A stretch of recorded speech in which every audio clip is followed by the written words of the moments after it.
So Neil and Alison, feel free. Put your cameras on, mute, unmute, put your hands up, whatever works for you. So you may see in the participants list, we've got Jag, so Dr. Jag Singh Dhaliwal. So he'll be the lead coach in this session. So I'll introduce Jag shortly. So first of all, I want to just acknowledge that this is coaching 2. Can I just check that both of you attended the first workshop and the previous coaching session? Yep. Yeah, yes, I did attend. Fabulous, thank you. So before we start, I'd like to acknowledge the traditional custodians of the land on which we meet and of the many different nations across the regions. We pay our respects to elders past, present and emerging as the holders of the memories, traditions, culture and spiritual well-being of First Nation people. We recognise their continuing connection to land, water, culture and community. We acknowledge any sorry business that may be affecting the communities as a whole, and in the spirit of reconciliation, partnership, mutual respect, we will continue to work together with Aboriginal and Torres Strait Islander peoples to shape a health system which better responds to the needs and aspirations of the community. And what I'm going to do very quickly is run through where we are in the programme. We'll do a little bit of reflection on the last coaching session and where you've got to. We'll then focus on your problem definitions and we'll test the rigour of your problem definitions, and we'll then think about, from a QI perspective, what's the aim, what do you want to achieve in relation to optimal care for people living with diabetes. So before we do that, Jag, are you okay to do a quick introduction? I'm aware of the fact that you're there in the background, and my apologies if I interrupt. Oh, no. Hey, Angela, good. Hi, everyone. Good to meet you. My name's Jag Dhaliwal. I'm a GP in the Dandenong region in southeast Melbourne. So I predominantly work in aged care. I've got a background teaching health services management in the UK and also internationally in Latin America and Latin America and East Asia, and also do some work with the PHNs around quality improvement in Melbourne. So that's my interest and involvement. I'm very pleased to be co-tutor today with Ange. So good to meet you. I'm just, because I'm trying to have lunch at the same time, I'll switch my camera because you want to see me eating. So I'll switch my camera just while but I am here. Yeah, and engaging. So I'll be calling Jag in shortly. So yeah, carry on, Jag. So thank you. Yes. So this is a very quick overview in terms of where we are and what's on the horizon. So next week we've got workshop 2, which focuses on delivering care what matters. So in terms of the first workshop, the first workshop was focused on what matters in diabetes care. And during that session, what we talked about, what matters from a patient perspective, and we made reference to the key assets and resources that are available to us and the tools that are available to us to actually sort of identify what matters to patients. So that was the ICHOM outcome measures, but in addition to that, it was things like cycle of care. Within the ICHOM measures, it was picking up things such as patient-reported measures, including both outcome measures and experience measures. So we've had that framework, or those frameworks, that we can use as a point of reference when it comes to organised evidence-based care that matters to people living with diabetes. So we had that as a point of reference. And then the first coaching session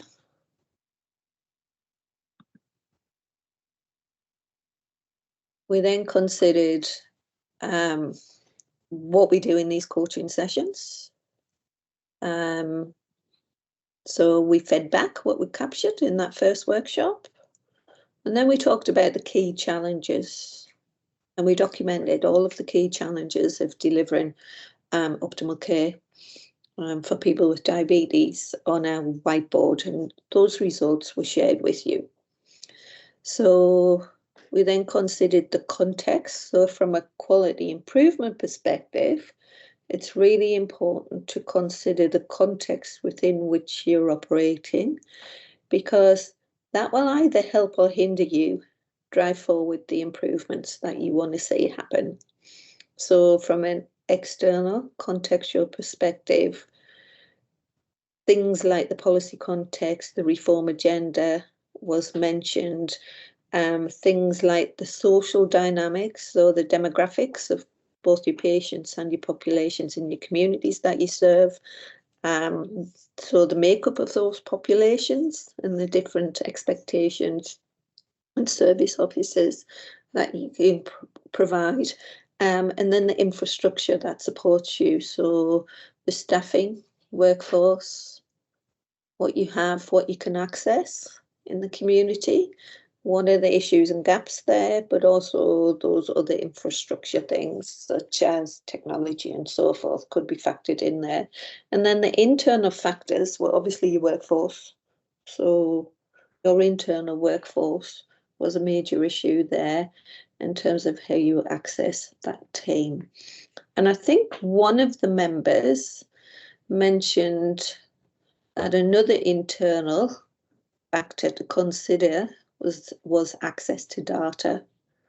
So it was for them, it was really challenging to access practice data. And then there were other things mentioned there. Sorry, I'm just quickly scrolling across to get point of reference. So yes, let me just check if I missed anything there. So from a social, external perspective, cost of living pressures. Yeah, and systems. So internal factors were around systems of care. So how do you work internally? And what workflows, what systems do you have in place internally were raised. So what we tasked you with doing at that last session was to go away, sort of consider your context, consider your general practice pain points or challenges, and then come back with an idea of a problem statement.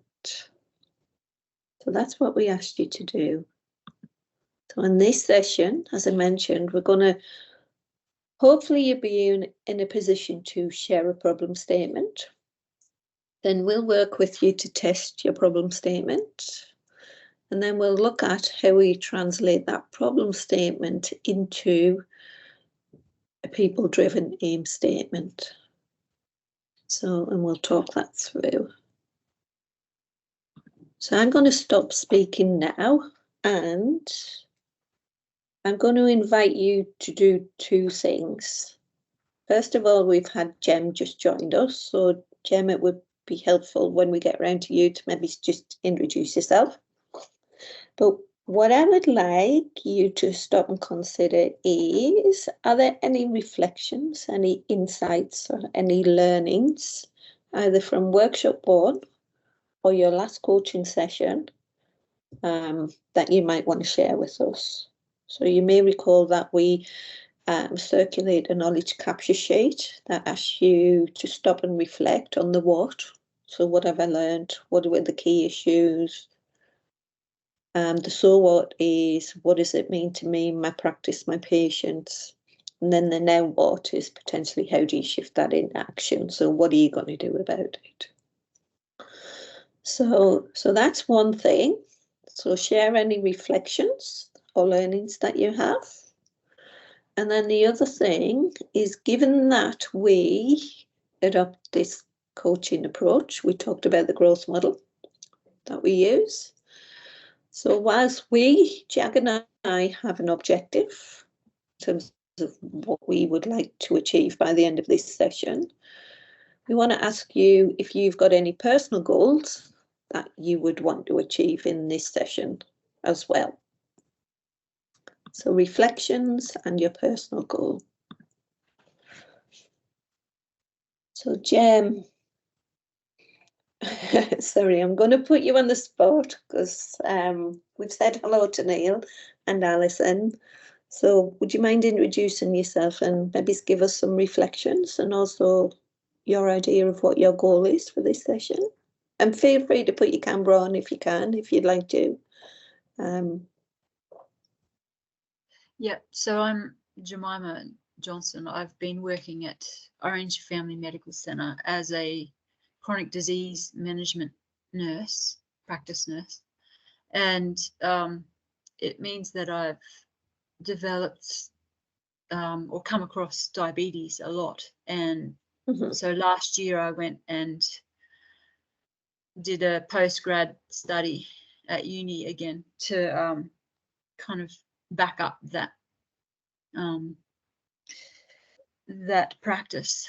And so that's what now is I'm actually looking to go somewhere else because something's happened at the workplace where it means I'm not able to do much with diabetes when now I want that to be my focus. So I'm looking to run a diabetes clinic and get to know the community's needs more and find out how I can help and better listen and understand that situation for them. So now it's looking for that opportunity to do that, and then hopefully become a credentialed diabetes educator. Yeah. Yeah. Is that so all you sorry, it broke up initially. Ah. At the beginning. So you're a practice nurse, is that right? Yes. Yes. Fabulous. And your goals for this session? Yeah, I'm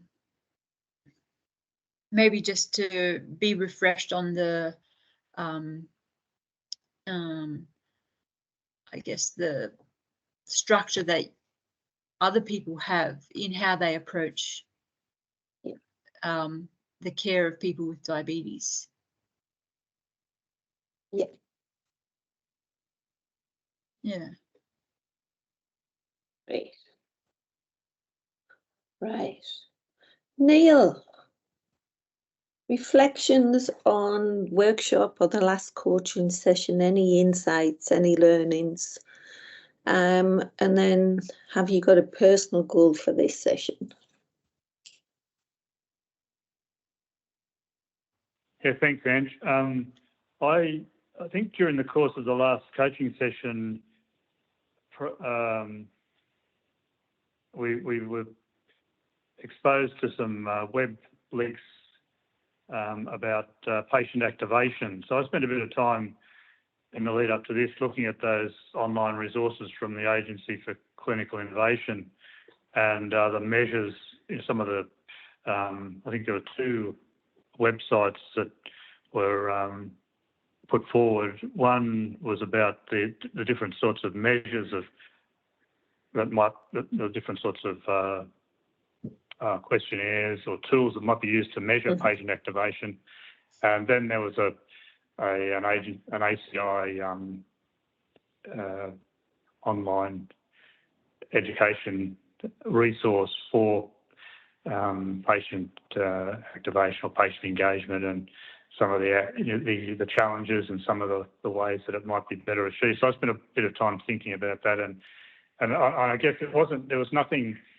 It was interesting because it wasn't anything that was that new, but it was just the way the language around it, and I guess really what as a long-term GP been involved in patient engagement all my career, I think, or encouraging patient activation, but the ways that we might do that I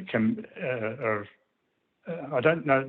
They're probably changing. There are different techniques that can be used, but that was I was reflecting on how or why it is that some of my patients are so well controlled and some of them are so difficult to control, really. And there's a number of issues that came to mind. I mean, there's a big issue in my patient population with literacy, and some of the worst controlled patients that I have are not just healthy illiterate, but illiterate. And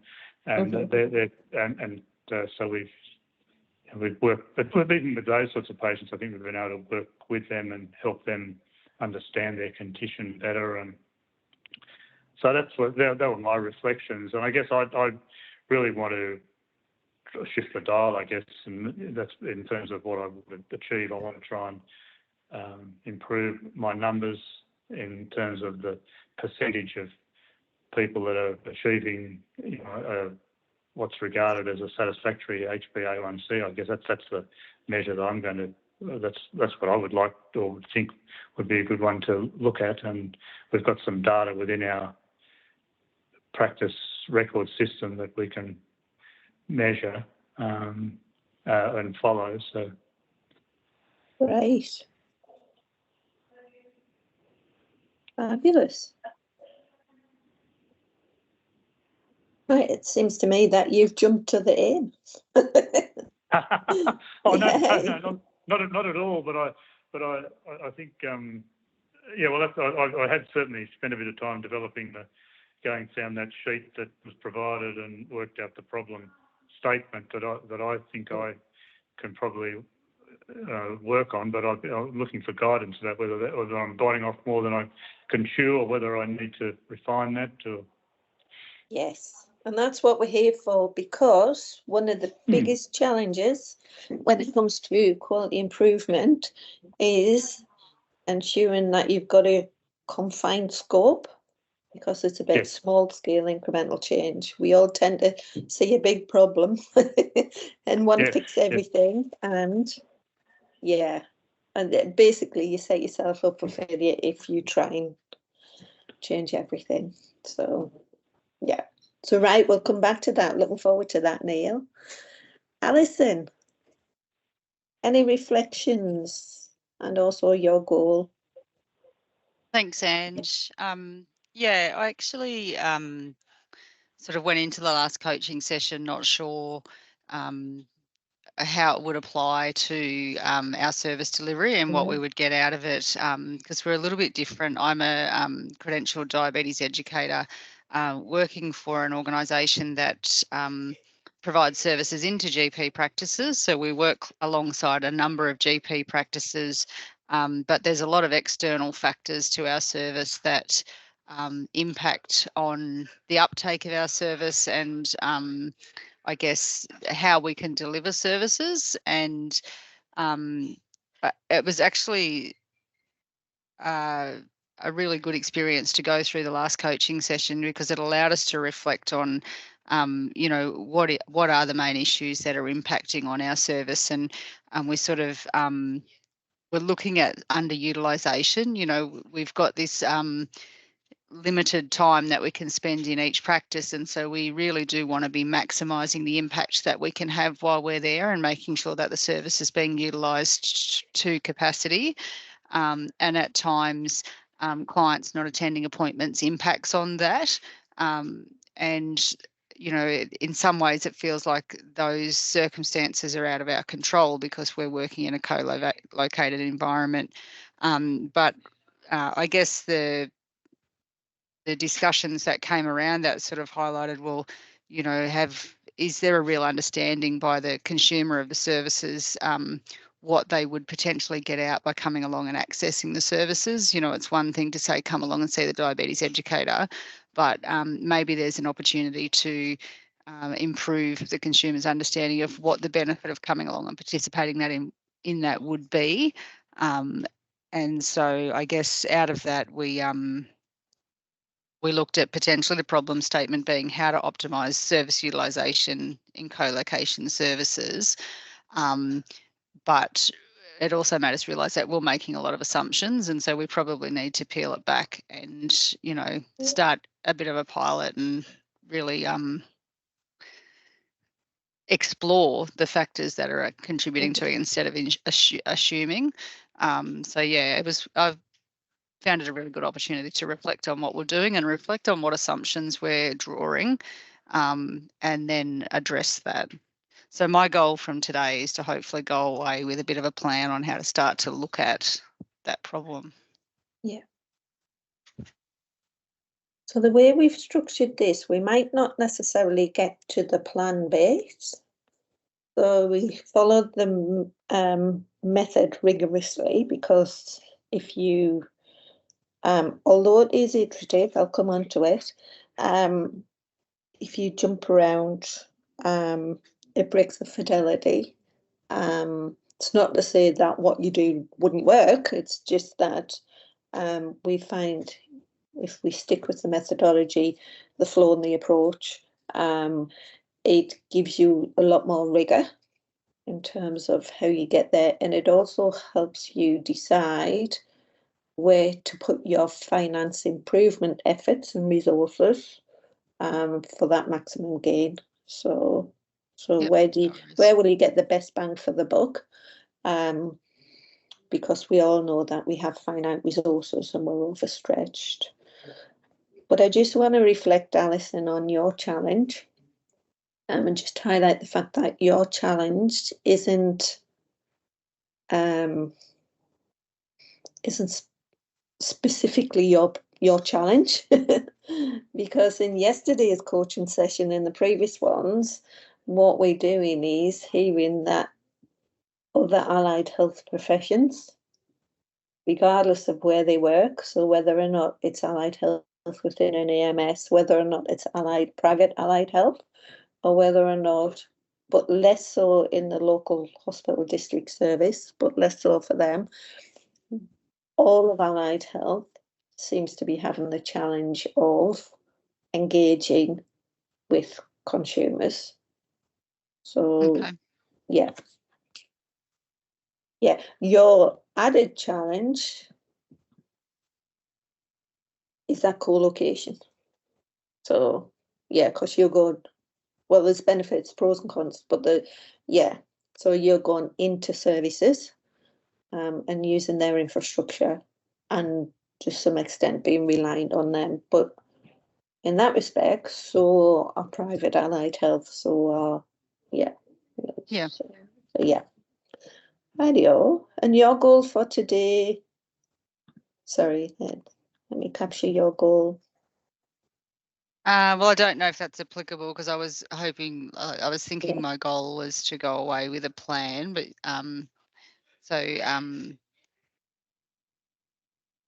yeah. Maybe So my goal is to get a better understanding of how to work towards addressing it. Great. Jag. Right, let me just check no one else new has joined. No, that's good. 3. So we've got Alison at Marathon Health. We've got Neil, who's a GP in Narromine, and then we've got Jemima, who's currently a nurse but has done postgraduate studies, and she's wanting to become a health diabetes educator in the future, but wanting to understand how she can better care for people with diabetes. So, yay. So any reflections, Jag? Recognising the fact that you weren't at workshop 1 or the last coaching session. So I think what I liked about what colleagues talked about is that, they've set out their stall. We've got a broad idea of what they're interested in. And I guess my reflection is the interesting thing now, and also the challenging thing, is to really pare that down to a nice tight problem statement. And I'm wondering, maybe that's where we go to next. And this bit's it's devilishly hard, as we found last. Well, it always is, as we know from experience of quality improvement. So let's maybe, you've got it up, Ange. Maybe have some fun with this and see who would like to go next, and then we'll learn from each other as we work through the systems, work through the process. Would anyone like to share their problem statement? And then we'll test it. I don't mind. I'm happy to, or Neil or Jem, if you want to. I don't mind. I'm sorry, I don't have, I'm on audio only, so you've got something on the screen now, have you? Or? Sorry, we've just got the slide, and it's just a visual that sets out what the problem statement is and what the key tests are. So for whom is it a problem? Why is it a problem? Why does it matter? When is it a problem? What does the data show? So, yeah, so that's what we'll be using to test it. But if you have a statement as such, as in your problem statement, what we're going to do is test out the rigor of your problem statement. Yeah. So, Alison, did you define a statement for your problem? I've got a problem statement written on the bottom of my notes from last time. Yeah. So I'll read that out, and I'm not sure if it fits the criteria or not, Yeah. but I'm sure we'll work that out. So I've got how to optimize service utilization in co-location services.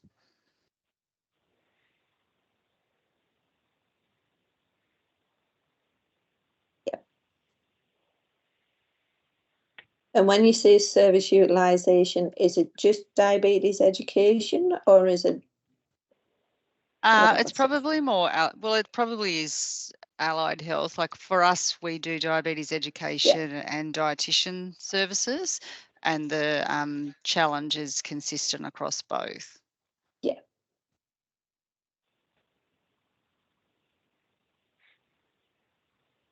Yeah.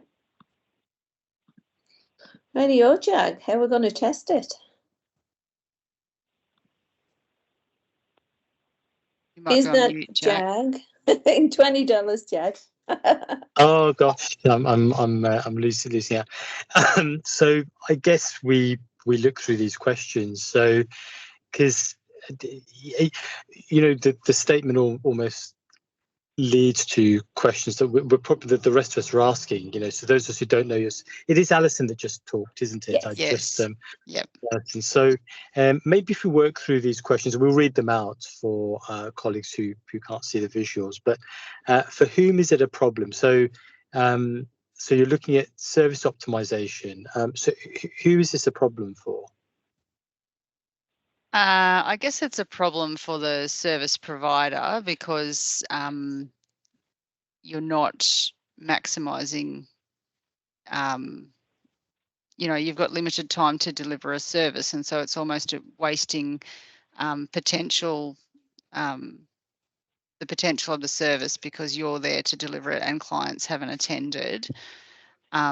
It's potentially a problem for the clients as well because they're not accessing the support that could help them improve their outcomes. And ultimately, it's a problem for the funding body because they're investing in a service to achieve outcomes. And if the service is not being utilised, then it's not an effective use of money. Yep. Okay. And so I guess to help us to understand it better, so the advantage here, Alison, is that you know your service inside out, back to front, and the advantage is the rest of us don't, which actually can be helpful because as the rest of us ask you questions. So the way that I often get it is like I or the rest of us should be able to picture exactly what the issue is. So at the moment we probably need to ask you further questions. So so why is it, so if we think about an individual, you know, so if things were going really well, what would be happening? So patients with diabetes would be doing what, or have what happen to them? They would be coming along and accessing diabetes education and dietetic support, which would in turn result in them having greater empowerment and confidence to self-manage their diabetes and their health. and along with the other members of the health team, it would sort of lead to, you know, more stable glycemic patterns, less secondary complications, and ultimately better health for the individual. Okay, so then I think what I'm picturing is, suppose we've got a random number, 100 patients with diabetes who've been referred, and your service is diabetes educators, isn't it? So they've been referred probably under a care plan for diabetes educators. 100 of those 100 patients would be accessing your services, and they would be going through you providing quality and value to them, and they would be getting better outcomes. And clearly that's not happening. And I guess the first question is, how do you know that they're not going through? What's the data? I'm Australian now, so I should be saying data now, shouldn't I? What's the data that tells? Yeah, so the data would be I guess the number of appointments where the client doesn't attend. So it's, you know, the clients are booked in for an appointment and they're not attending when they're scheduled. And so what would the rest of us see? So I suppose we've got, you know, our patient Maisie who's got diabetes. How would you know? How would you spot this on the system that there was an issue? I think the appointment book can tally or can give you a number description of when clients aren't attending. And I guess the other thing is you would, you know, if you're allocated a certain number of hours at a clinic, there would be an expectation of a certain volume of clients being seen, so that it's a reflection of, you know, service implementation. If you're providing a service for 8 hours and you've provided a service for one person, that would be another way of demonstrating that it's not a great utilisation of the resources. Okay, and thanks very much for this, Alison. Thanks, and I hope this is helpful to everybody who's on the call, because certainly for me, I'm starting to picture it now better. So I'm imagining Alison and colleagues, they're ready to help their patient population, and then I'm picturing, you know, it's an empty appointment book, or not a maximally full appointment book. Is that right? So out of X number of appointments, you're only getting, what percentage are filled, Alison, roughly, would you say, or is that difficult to say? That's difficult to say, and probably the reason we're recognising it as a problem is that we have some practices where it's not an issue at all, and then we have other practices where, you know, you might come along and there's only 1 or 2 bookings for the day. Oh, okay. Yeah. Okay. So it's just like an pack. Yeah. Sorry, Neil. Yeah, please. Yeah. Ask questions. I was going to just say something, because Alison and I have worked together for a while. She often delivers in services in our practice. So just to say for whom it's a problem, it's very frustrating for Alison and her service to see appointments not attended, but it's also frustrating from the GP point of view when you're trying to ensure that somebody's trying to improve their diabetes control, and you prepare them and arrange for this appointment, you know, and then they don't attend. So it's frustrating for us, because it becomes it puts pressure back onto us when the appointments miss and patients are not progressing and learning and gaining more knowledge about their own condition to self-manage. So it's a problem for general practice, and it's also a problem for the patient, obviously. It definitely all agreed. It absolutely, and I think what we're trying to do at the moment is just trying to it's just trying to make sure that we're not standing on quicksand. So clearly it is a problem. It's just that if we get a sense of what the real world data are that demonstrate it's a problem, then you can capture that, because then if you implement something, then you should see a change. So would a measure be then, is it the number of what do you call them, DNAs, failure to attend? Is that it's the way usually a did measuring not it? attend. I think probably if we're looking at how you would measure a change, we record occasions of service to track our activity, and so if the utilisation increased, you would see an increase in the occasions of service in our data. Okay. And an increase then in face-to-face occasions of service, because it's that face-to-face clinic time that Right. would increase with increased service utilisation. And what would that can I mean, say, for just- you as the individual? Because I haven't quite understood what that would look like. So Yep. say for you as a diabetes educator, what would be the number or the figure I'd be looking at then? So if I went to Narromine and I delivered an 8-hour clinic and I was seeing 4 new clients at an hour and 8 review clients, there would be 12 occasions of service captured for that day at Narromine.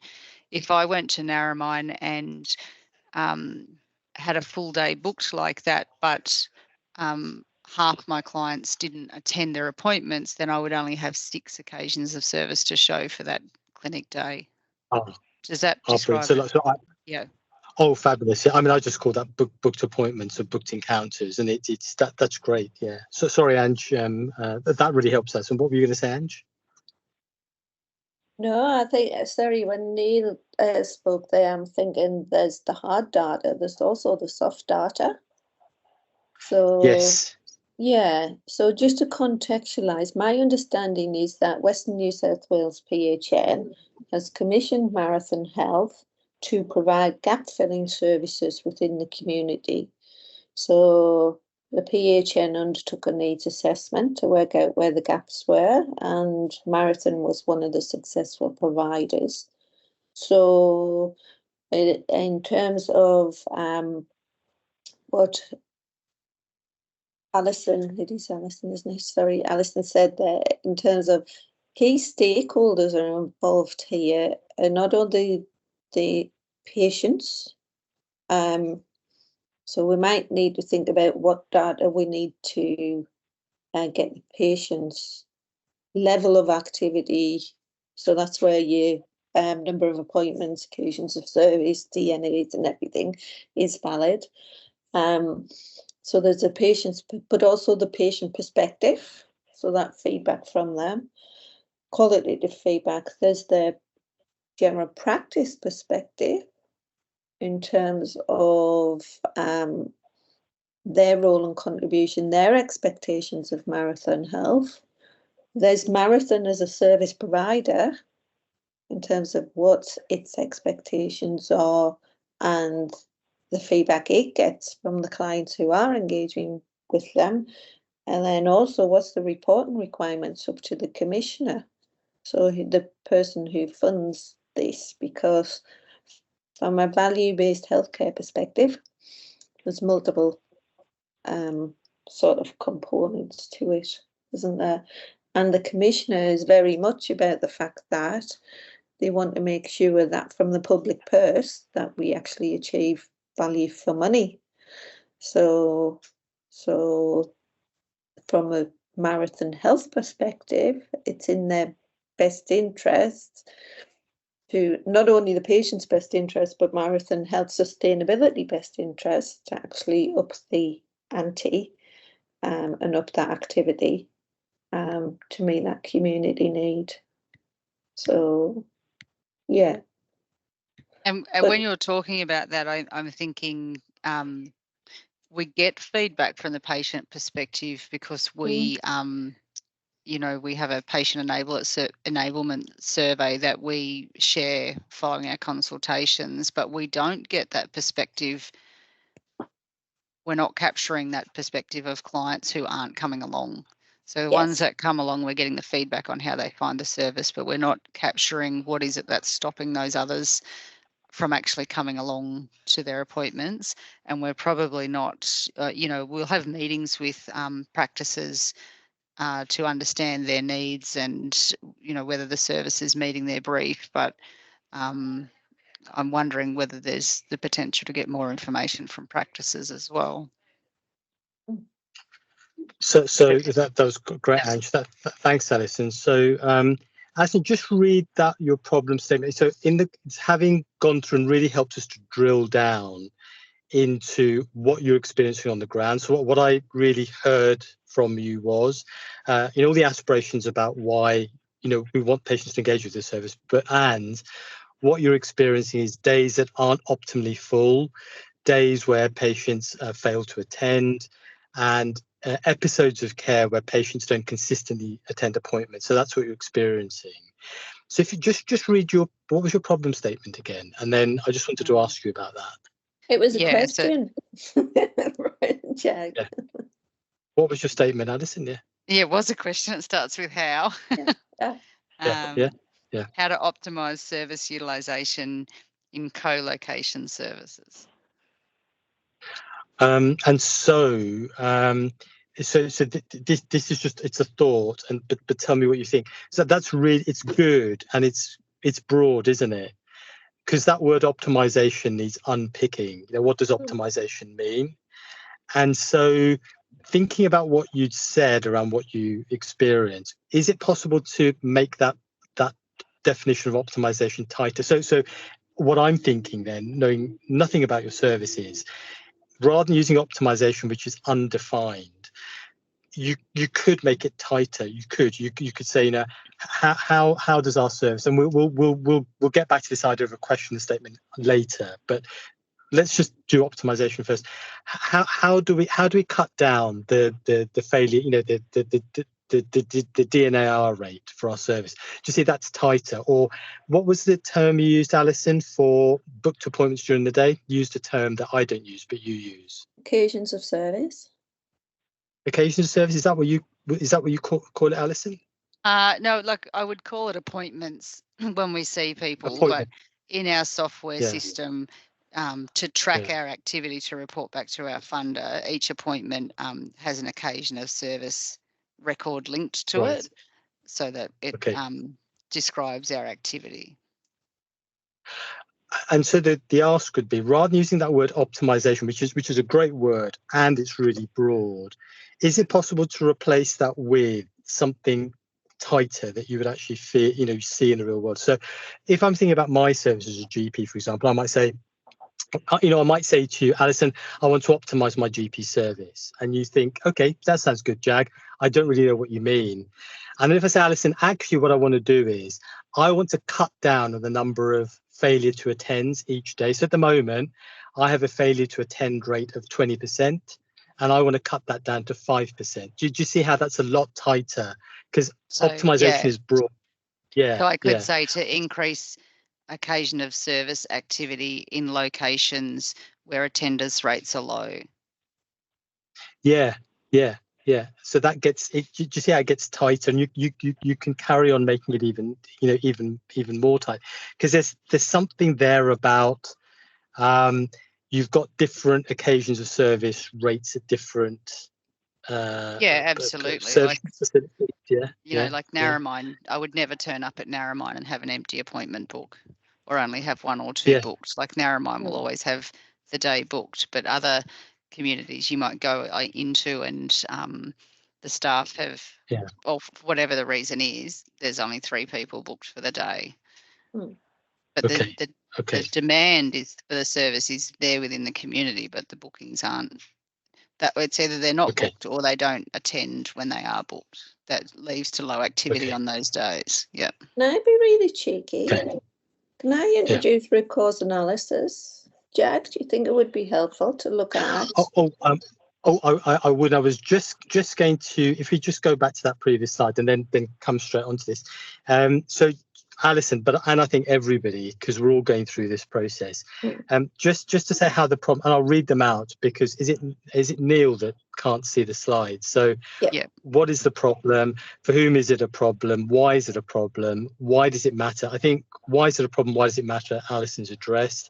For whom it is a problem, of course, it's everybody. It is the patient, because it's their quality of care for them, and it's us as a service.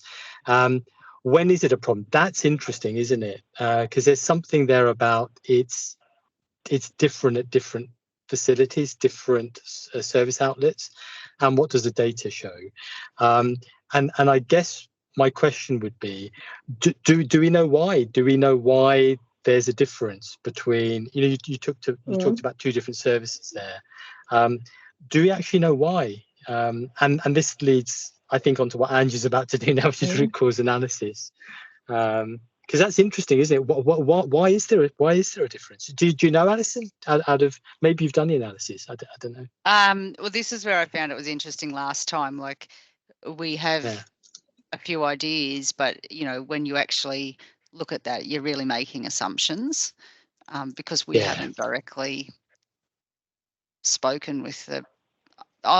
Sometimes they'll give us feedback, but if we're looking at the nature of practices where there's a higher volume of clients attending services, the characteristics of those practices are generally, they've got a more structured process in place. They've got administrative processes that their staff follow in terms of doing recalls and rebookings and reminders and things like that. They'll often have a chronic disease nurse program in place, which supports that team care approach to identify and encourage participation in the allied health services. Whereas the sites where it's probably more problematic for us is either those GP practices where there's less resources to support the clinic, or sometimes it's practices that just don't have those processes in place that support the smooth running, with the recall reminders and one of the ideas we came up with last time was, do the staff in some of these practices actually understand the value of these allied health services in terms of trying to encourage participation in them? Absolutely brilliant. I wanted to say two more things and hand over to Ange for root cause analysis. I think so to say that where the questioning is useful is it gets us really thinking about, well, what is my root problem? And now listening to Alison, I'm almost feeling, well, is the problem actually, so these are my words, and you'll have you slightly different jargon from me, but the problem to me sounds like we have different service uptake rates at different facilities. Why? Why? That's so interesting. Well, why do we have different service uptake rates at different facilities? And then the why becomes, the service improvement initiative you work on. Because if you understand why, then of course you can potentially, it's amenable to solutions and problem solving. And the way you can analyze why is a fishbone analysis. It's root cause analysis, which Angela, I think, is about to pop up. So yes, so this is a tool, and it's a simple tool that you may have come across. And once you get your head around it, it's quite easy to use. So what it's looking at is those different causal effects that lead to the problem you've got. So if your problem is that you've got different service uptakes in the different facilities or services that you provide, and you want to understand the why, it can be a useful framework to use to actually take to the key stakeholders in those services to try and unpick it. So, for example, sorry, I'm trying to make it bigger so I can see it. And this is simple fishbone. So Neil, I'm mindful of the fact that you can't see the image. Are you aware of root cause analysis, fishbone diagrams, or what is commonly known as the Ishikawa analysis? I've come across root cause analysis as often used in the hospital system when there's an adverse event. Yes. Yes. So that's I've been involved in a couple of root cause analyses for adverse outcomes, but the New South Wales Health has a tool that helps you work through that process. Absolutely. So yes, I would have used it when in patient safety and quality and ACT health as well. We used it for that very same purpose, but it's quite adaptable. So you can use it in different contexts for different problems to try and better understand the problem. Right. So So yes, so if you think about the sort of key headings or domains there, I'm just going to need to make this bigger so I can see it. So the first of them is people.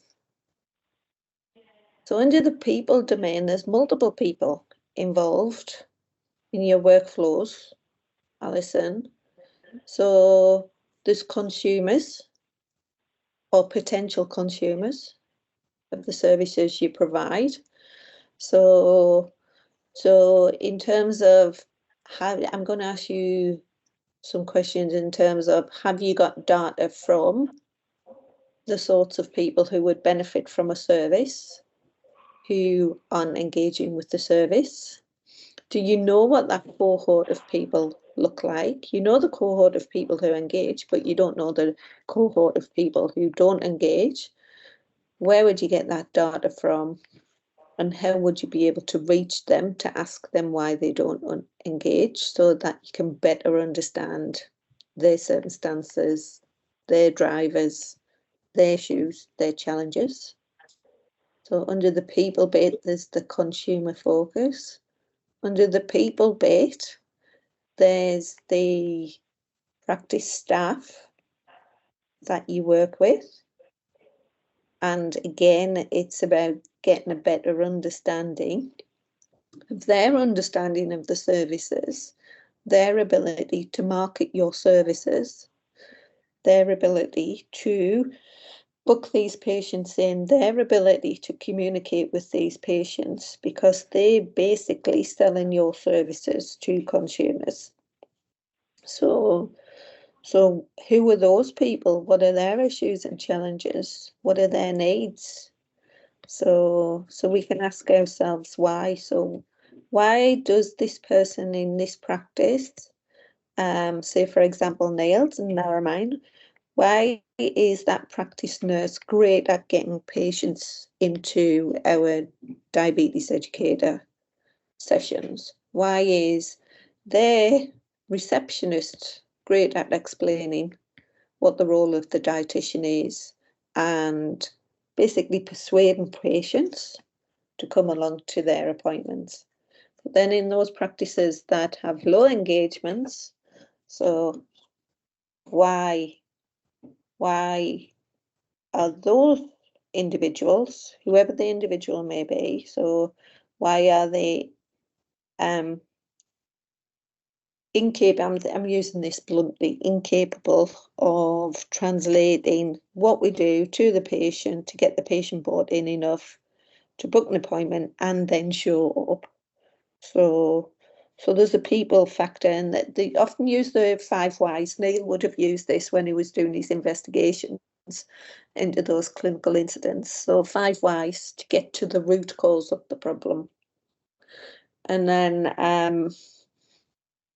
yeah. Just Andrew, if it's all right to say, just to be really clinical, because one thing I'm always struck by is that we do this clinically, and I know I find it easy. So if I said to all of you, our patient Maisie's got a raised HbA1c, all right, and I say I want to optimize her HbA1c, you'd say, well, yeah, you need to find out why her HbA1c is high, and I say, yes, we do.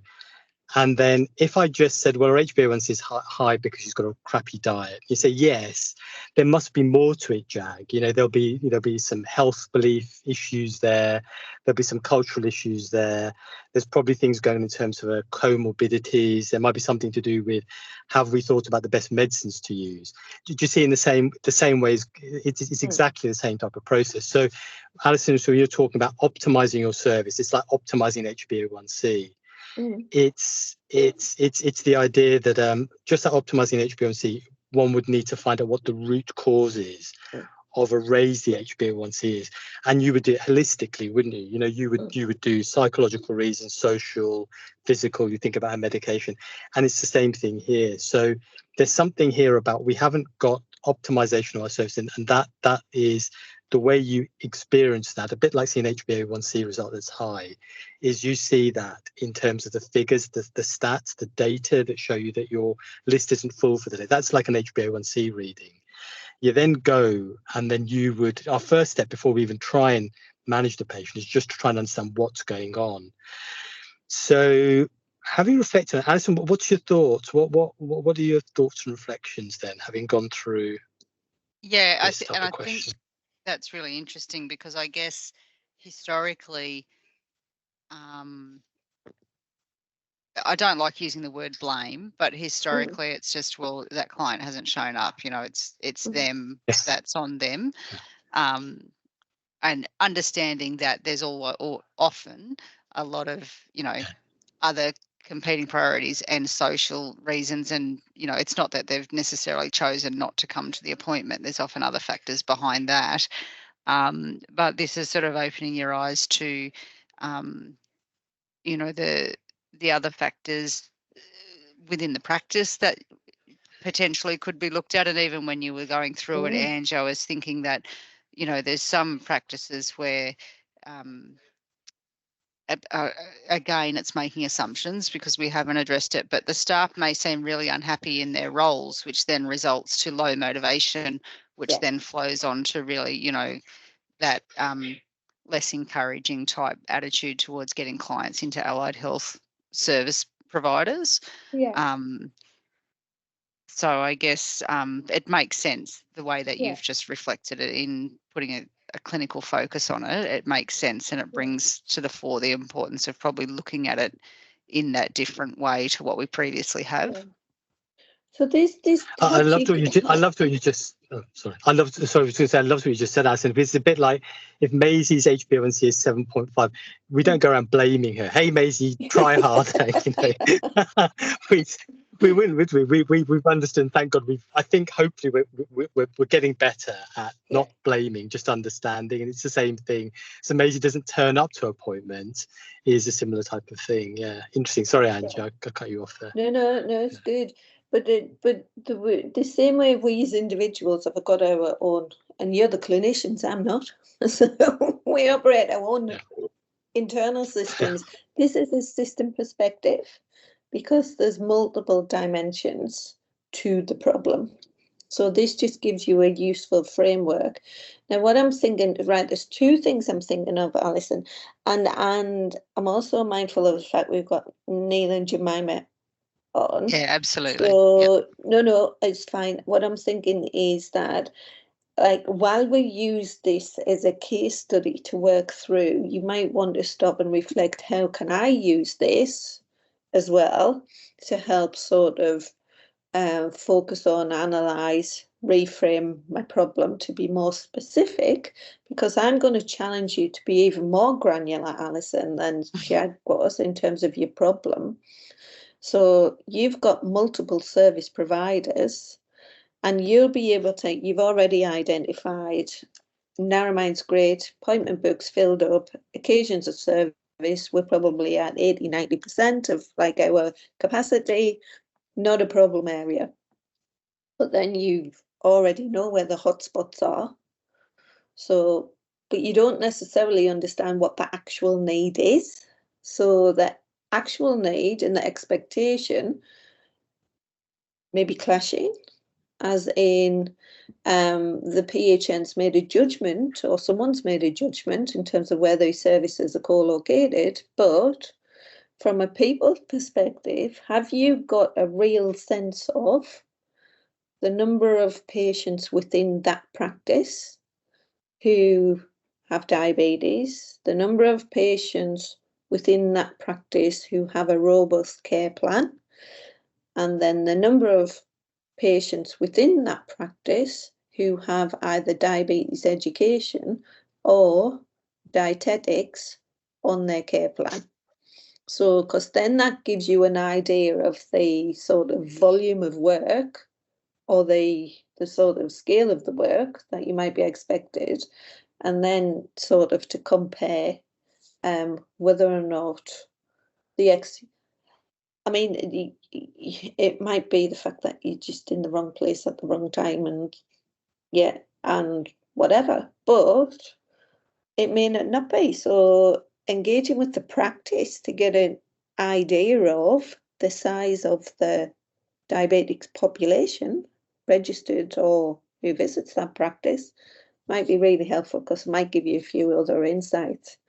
So that was very specific. So, and it's going to be different for each practice. But then the other side of it is, and this is the scale thing, in terms of the fact that you potentially might benefit from doing a root cause analysis for each individual practice, because it's each individual practice you're struggling with.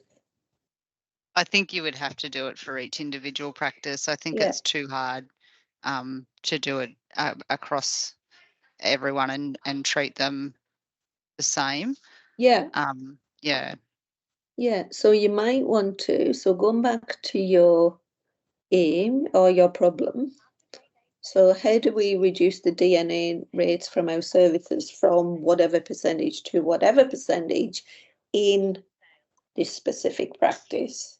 So how do we increase our occasions of services from this level to this level? So set yourself a goal, and this is your aim. There's your problem and your aim.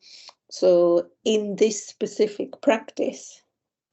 So, and I would suggest that if you were wanted to test this out and to set yourself up for success, you maybe choose one where you think it's going to be fairly easy to have the dialogue in the practice, where you do have a relationship, rather than a practice which is hugely constrained. Would you agree, Jag? No, I'd agree. And I was going to, so I was going to give a clinic example back to Alison.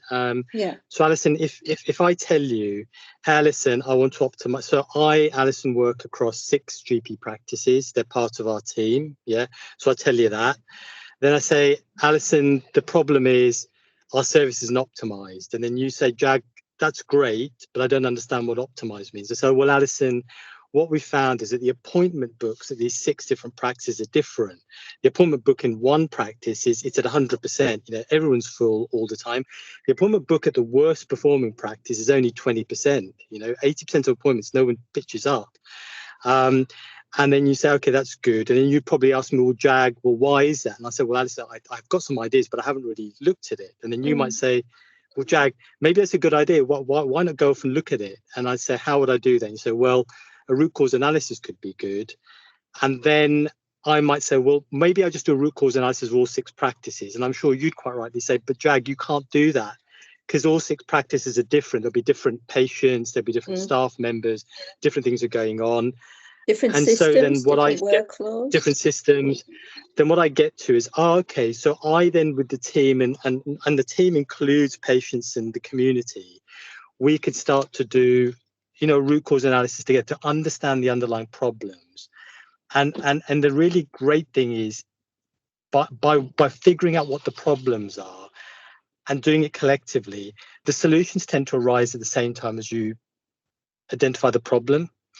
So I've just made up a completely spurious example from but I'm effectively trying to talk about your example a bit in my terms. How does that sound to you? Yeah, I think that's reasonable because I feel like it's something we can go away and work on and do a root cause analysis on one location, and from that see what the findings are as to what we could potentially do to address it. Because typically you go to having ideas on how you can improve it, whereas I think undertaking the root cause analysis obviously means that the solutions are coming from the source of the problem. Yeah, which is brilliant. And I just wanted to say 2 other things. So firstly, and thank you so much to Alison for starting off with this. Just to say that this process is normal. This process of starting off with you know, like a good broad-based idea of what the issue is, And then we've gone through a process of questioning using the questions that were on the slide, around identifying a problem statement. And then there's a bit of a brain ache bit where, it's kind of, I'm getting a bit of brain ache now, like trying to figure out what it is. And then as we get through it, we get to this stage where suddenly it becomes a lot clearer. And I can see you nodding, Alison. So I think we're on the money here. It feels clearer, which is good. So that's excellent. And so just to everybody else on the call, this is normal, exactly what we've gone through. If we don't go through the brain ache, it kind of isn't real. You almost have to go through the brain ache to understand what the problem is. And the only other thing I wanted to say was, there's a really interesting concept called positive deviance. Has anybody come across that? It's this idea that, say in any service, you will have bits of the service that are doing really well and other bits of the service that are not doing so well. And the point about positive deviance is it can be really useful to go off and look at where it's going well and understand what is it that makes it click. So this was some really interesting work that originated in Vietnam, where community researchers looked at an impoverished population. So this is a population, small town, rural Vietnam, and they found that I think it was something like 85% of children were malnutrition, were suffering malnutrition. So you think, okay, 85%, there's malnutrition, we need to find out. The interesting question that they looked at was, but 15% are actually thriving. What the heck is going on? How come that 15% of kids be in this population and they're doing really well? We need to go off and understand this a bit better. They were the positive deviants, positive because there was something good going on there, and there were deviants in the statistical sense. They were different from the normal. There's something interesting going on, and just for completeness sake, they found out that the mums for that 15% were doing some countercultural things, like, for example, those mums were going out and foraging for bugs and other things that the majority population were thought were poor nutrition, and these mums had clocked that no, these are good sources of protein. So that's what the mums were doing, is to do with health beliefs. And the reason for why that might be interesting in your case is you could apply that concept to, for example, maybe one clinic is just a standout positive deviant. It just seems to attract people in. That's so interesting to go off and have a look at. So you could look at that. The other way you could apply that is, in the practices where they've got really poor uptake, but there's a certain cohort of patients who are the positive deviants. They just pitch up all the time. They are engaged. And they could be really interesting to talk to, So listen, nobody else seems to want to come to this clinic. You do. We just want to understand, what is it that's going on here? Is it the words we're using? Is it the health beliefs you've got? You just don't know until you ask the question. And that can be. Yeah. Is everyone still there? Or is it Jag who's frozen? I think it's Jack who's frozen. It's Jag who's frozen. Jag, I'm still here. Radio. You may need to dial out and back in again. So did that make sense? Yeah, very much so. Yeah. So can I just take us back to this problem statement? Therese has had her hand up for a fair while. Oh, is she having to leave? No. It's only, and I was just going to say with Alison, I've sent you an email. Our team can help support you with doing some QI activities with the certain practices as well. Oh, fantastic. Yeah, he really is. I was thinking that when they were talking about number of care plans, I was thinking, I'm not sure that practices will share that information. So that's helpful, Therese. Yeah, but you need to get a scale of the potential volume of work, really. So, yeah. So, Jag, are you back with us? Another $20. Yay! Oh, no. Sorry, the phone decided to conk out, but it's back on again now. Awesome. Thank you. So, yes, so going back to this problem statement. So what we've used is we've used Alison. So bear with us, Jem, and then we've used Alison to help go through the process of challenging what our initial views were on the problem and how we can reduce it to something that's more manageable. So arguably, you can actually identify potentially one practice you want to work with, develop a problem statement for one practice. So you've got the data in terms of what your availability is. So against the demand and then the activity. So you could define your problem statement specific to one practice. So that would be helpful. Now, Neil and Jim, have you got any reflections on that process we've just guided Alison through? And Neil, what I'll be looking for is, we'll move on and then we'll consider the aim.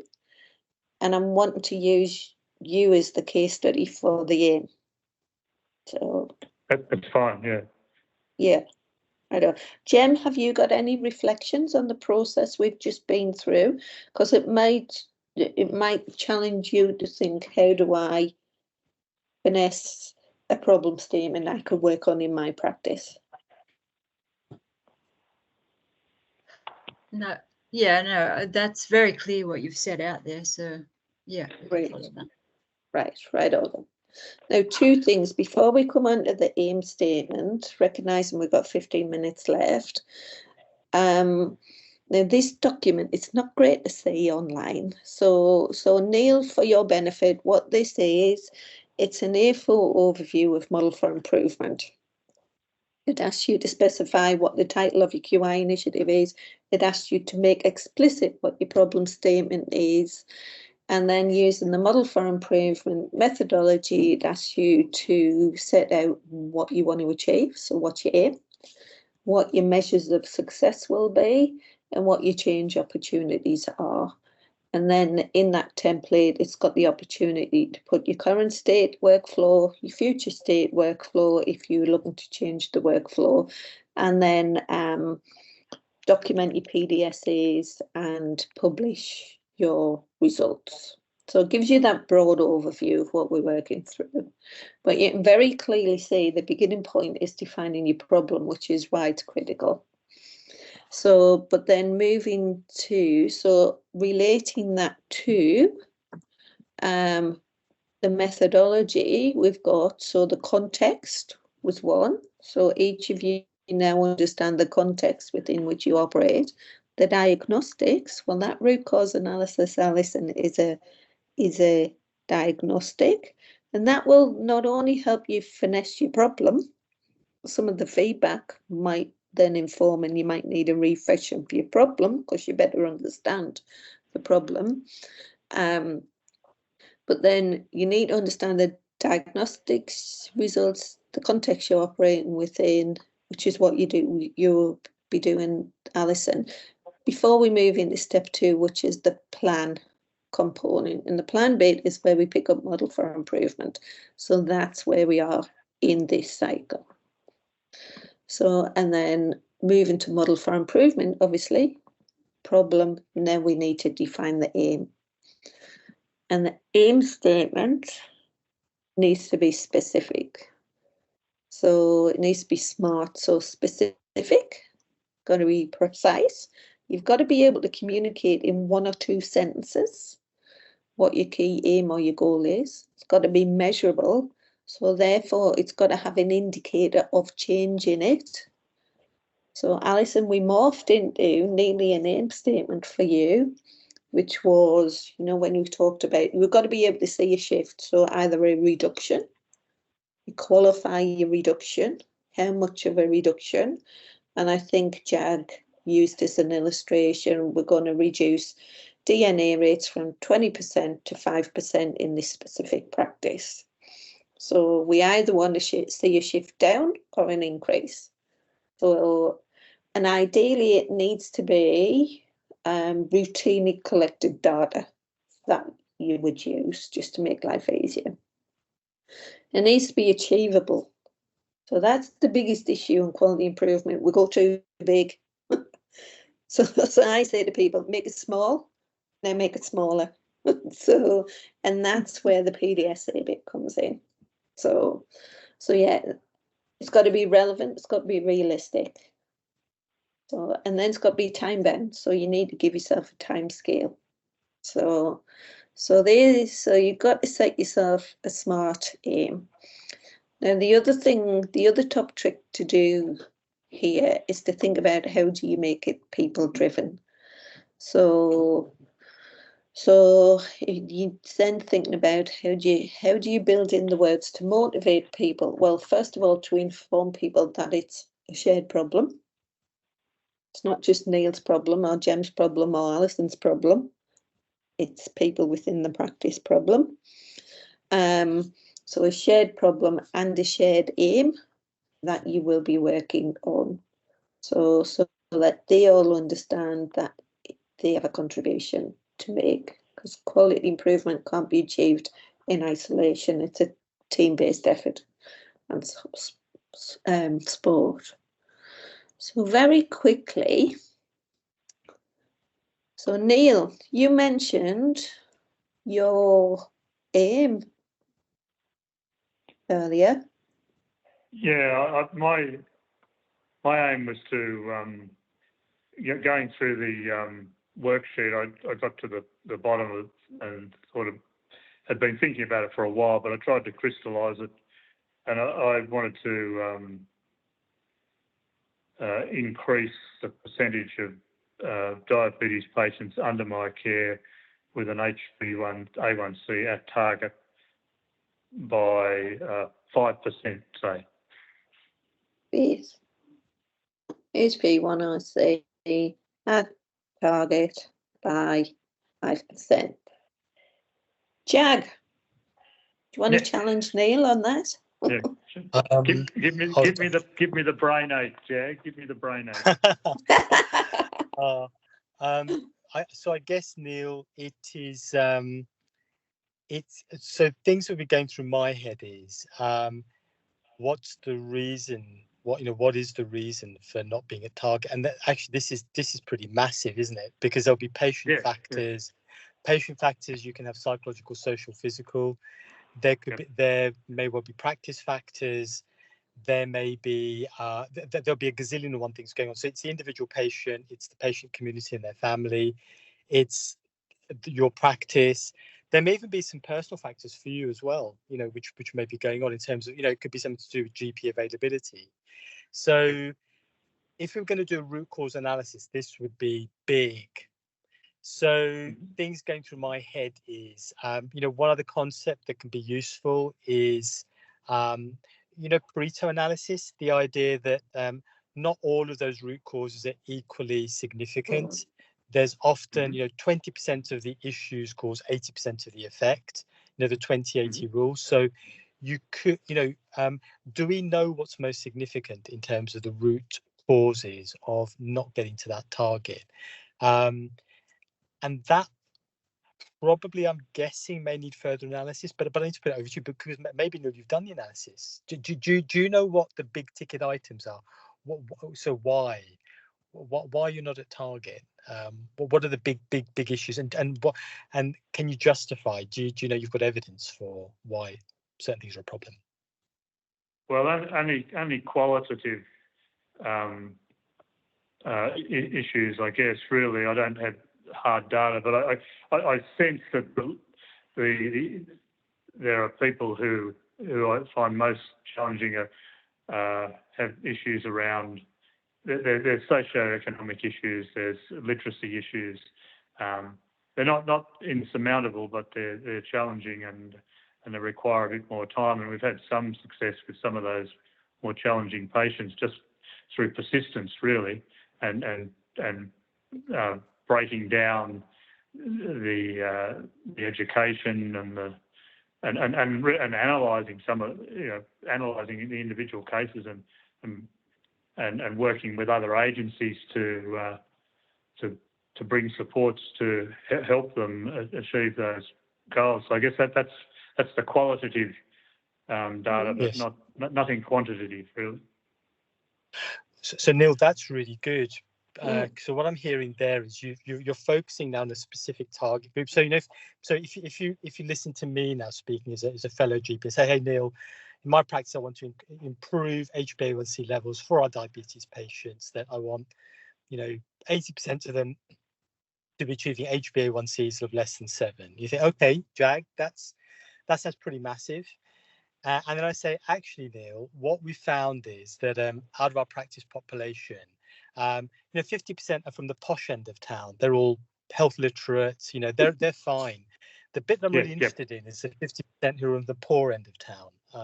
They're socially deprived. And then, if you're listening to me, you're probably thinking, oh, okay, he's sounding more specific now. Then if I say, right, what I want to do specifically is to see how we improve the HbA1c control, and then I can choose whatever the figures are. I want to get it below 7 or 7.5, depending on what the how out of control it is at the moment. Just for my target population of patients from, and I can choose how to define it. The socioeconomically disadvantaged. You've probably got some health. Demographic data there you can use to just identify your target population. So, and the reason why I think this is interesting and important is, it's Anne's thing about make it specific and make it even more specific. If you can cast your, laser, attention onto a tightly defined group or problem, it just means you get more bang for your buck in terms of effort. So I've rabbited on long enough. What are your thoughts?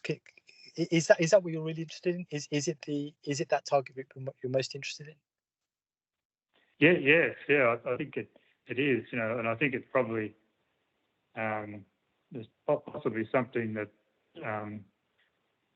we could work with the Alison too on, because I think I suspect that even though we do have a high attendance at Marathon's clinics within the practice, the ones that don't attend are probably the same ones that we're struggling with. So we could probably pool resources there. Anyway. Yeah. Neil, and the reason, and I guess to leave. Can I just quickly say, and Neil, could you and should you? And I'll leave it as an open question. Should you make it even tighter? So what I'm saying is that if we look at the population of people who are not health literate, actually there's probably a world of difference between the strategies used for those who are over 55 compared to the 20-year-olds. It's likely to be different. There could be gender differences. There could be ethnic grouping differences, and you might feel, and this depends on your practice population, I'm going to focus on this very specific target population. Let's just figure out, because when you do your root cause analysis, the issues that are there that are going on for your 20-somethings who don't have formal education, but actually may be very technically literate, maybe completely different from your older population. So should you, and I'll leave it open to you, should you make it even tighter in terms of your target population? Sorry, Angie. No, that's great. That's great. So the one thing that we keep missing is the timing. So you can set yourself a sort of a measure, an increase or a decrease. So based on the understanding of your population. So tighten up the population. Tighten up the measure. Explain explicitly what the goal is and what you're going to do, and then give yourself a time frame, a realistic time frame to work within. So, and the reason we bring it down to try to be as specific as possible is that when it comes on to like defining the key measures, and we ask for a sort of bundle of measures. So an outcome measure, which you'll have, that's your highest level measure, but there might be process measures, there might be infrastructure measures, there might have a balancing measure that you might want to include when you undertaking the activity. But in addition to that, you need to be specific in your aim, because the opportunities for improvement need to be specific to that aim. So like, for example, Jag's just illustrate what you do and the care model you may provide for the older population with diabetes might be slightly different for the younger population. Your modes of delivery, your modes of engagement may well be different, as Jag illustrated. So the more specific We make our Yep. problem the more specific, we make the aim, the more focused we can be, and then identifying opportunities for improvement and what we'll test through a change activity in PDSA. Yep. Yeah. Brilliant. Oh, and Neil, very, that positive deviance idea could be applied to your population. So, you know, for patients who are not health literate, a certain percentage are engaging. So wouldn't it be fascinating to ask them why they've pitched? Because it's the community themselves giving you the answers. They'll tell you why they're pitching up. Yeah. And then you'll get some lovely thoughts and ideas about what you might be able to roll out to the rest. If it's working for this percentage, what can we capture from them that is then scalable to the rest of the population? Yeah. Yeah, we've had some real successes in that population, and it's been a real inspiration to see the team achieve that, and everybody, including the patient, is excited about the achievements. So yeah, I think we can learn from some of our successes. Yep. Yeah. So radio, Jem, I'm mindful of the fact that we didn't proactively engage with you in this, but I'm also mindful of the fact that you mentioned up front that you were wanting to learn from others. So I'm just going to check in with you. So you said up front that your goal was to get an idea in terms of how we could better approach diabetes care within your practice. Has that helped you sort of reframe how you think about the process we go through? Yeah, it's been helpful. It's been very structured and just Jack applying those questions to every case and coming out with how to get through a problem to find a focused, realistic answer, a realistic kind of opportunity that would come out of that. Yeah. That's great. So you've got issues. There's one thing there's one thing, Jen, and everybody that could. So this is quite a good exercise. Pick somebody who's non-medical. Often this is quite good if you've got a spouse who's non-healthcare. That's why you married him, her, or them. Sort of get them to, if you can explain to them, and they'll infuriate you because they won't understand the jargon, and that's the point. They're not meant to answer it. If you can then explain it to them, actually you're on a win. You tend to be then on the money because they'll ask the most infuriating questions, and then that's the bit that's really interesting. So try that as an exercise. Yeah, I've been doing that. Yeah. Right. So in preparation for next week's workshop, I'm going to ask you if you can review your problem statement, review what actions you need to take to sort of follow up on that diagnostic, so you got some more robust data, and then review your aim statements. Now, I'm not expecting you all to turn up with all of that next week, but it's like your QI journey, so you need to step yourself through it. But one of the top tricks is you've got to maintain the rage, maintain the momentum. Mm-hmm. So yes, and then the other reminder is, just to finalise, is the fact that Neil, as a GP, I think you would be able to log your hours in terms of review and performance for this session. So if you wanted to use that and sort of self-record, that would be fine. Now, if anyone's got any queries or questions or support needs or whatever, please feel free to reach out to your practice development officer or contact Therese, who heads up that service. So in the interim. But any final questions before we move on? No, I'm very happy with what I achieved today. Thank you. Fabulous. Jem, Alison? No, thank you, and thank you to Jem and Neil for, I guess, allowing me to work through that problem collectively with you guys. I know it takes up a chunk of your time, so I do appreciate that. Okay. Yeah, Thanks and for I'm going to sharing. encourage everyone to use the reflection sheet, because while we do that, we purposely do that. So Alison, so don't be overly concerned, because we can't focus on everything for everyone all of the time. So we'll probably pick on someone else next time. But maybe use the reflection sheet to say, well, what did I take away that's relevant to me and to us from that dialogue that was had? So there you go. Well, I look forward to seeing you next week then, and carry on the coaching sessions with Jag. So thank you. Bye, Thank you. everyone. Thanks, guys. Bye, See you, everyone. Neil. See you, Bye. Jim. Thanks, everyone. Bye, guys. Thanks. Thank Bye. you.